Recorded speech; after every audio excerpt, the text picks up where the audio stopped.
everybody, it's Christy from Christy's Beautiful Life, and I'm here with a process video using the August 15th sketch for Stuck Sketches.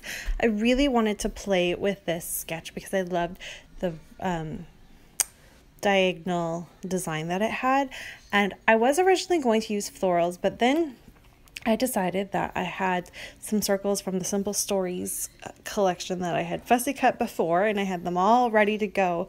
So I thought I would play with those instead.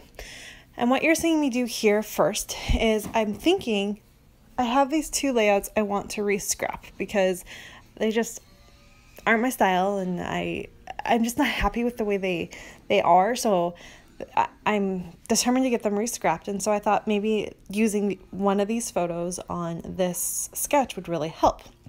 So I'll tell you a little secret. You're going to see two separate photos and neither one of them make it on this layout. But I did try and I'm going with it, but it just doesn't work out that way. That's okay. I have other plans for them and you will see them upcoming. This one right here, I haven't scrapped as of yet, so I'm not exactly sure what's going to happen with it. But the second photo you're going to see, which you'll see in just a second, you will see in September during one of my sketch layouts for my full month of my 30 days of sketches that I'm doing in September. And is that ever coming up fast, you guys? I am trying to pre-scrap a bunch of those so that I don't fall behind, and I actually have all 30 days available for you and good to go. And whew, it's coming up fast, but I'm gonna make it work and I'm excited, and I hope you'll stay tuned and follow me all month long in September to see all the fun that I've got planned for that. So you can see I thought about that. I was going to work with it and then I put them aside. I decided maybe I would work with a little bit of mixed media first. So I'm taking a few of my shimmers colors in my pink tones, which is Razzle Dazzle Berry, and I think I also use Princess, and then I have Cotton Candy, which is the softer pink, and I just kind of blended them and did that. I did gesso. I prepped my page with gesso just in the area that I was planning on doing the mixed media. And you can see it a little bit in the finished product, but it's definitely just a peeking thing instead of a full-on mixed media project. And it was kind of fun to play with a color on a black and white piece of paper like this. I love this piece of Amy Tan paper. It's so pretty. I believe it's Amy Tan. I'm hoping I'm right. I wanted to actually originally planned on using the probably the A side. I think this is probably the B side of this pattern paper. It's got clouds with raindrops on it, and I was planning on using that and cutting them out and making it work for me. But then when I was laying down paper and trying to decide what I wanted to do, and I saw this sketch, I was like, oh, this works perfectly. I wouldn't have to cut up any extra paper. All right, sorry, a little bit of an interruption there. So again, it's been prepped. I'm using the pink. I also am using my new favorite technique where I have a wet baby wipe to pick up the mixed media so that it's very light, and I love that. And here are my final choices for photos. So I'm using two photos.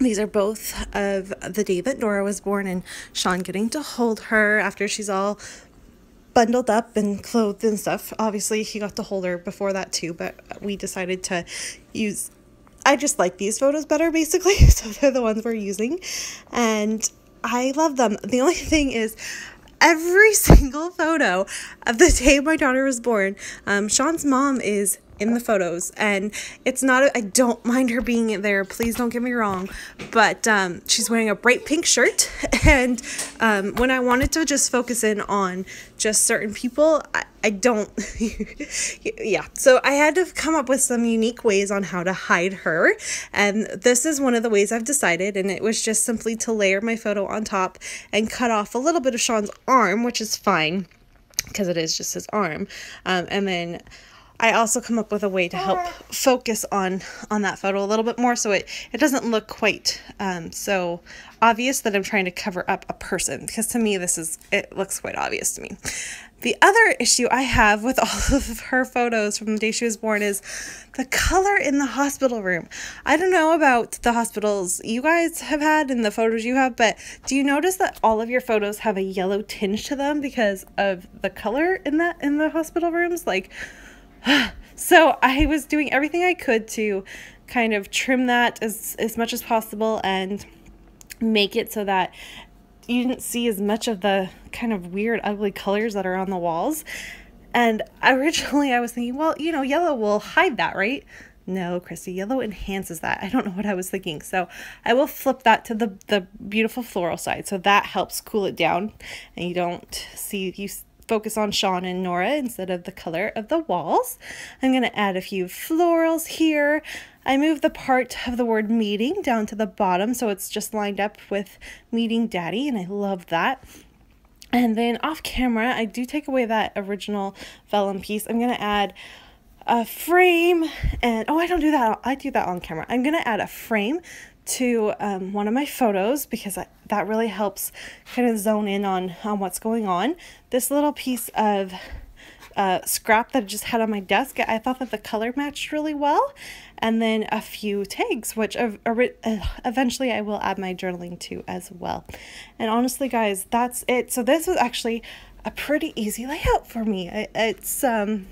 I really like it. It's got a few layers and a few dimensions, but for the most part, it's pretty simple. So I hope you've enjoyed this, and I'll see you guys again. I should have a couple more videos before the end of the month, so stay tuned. Bye.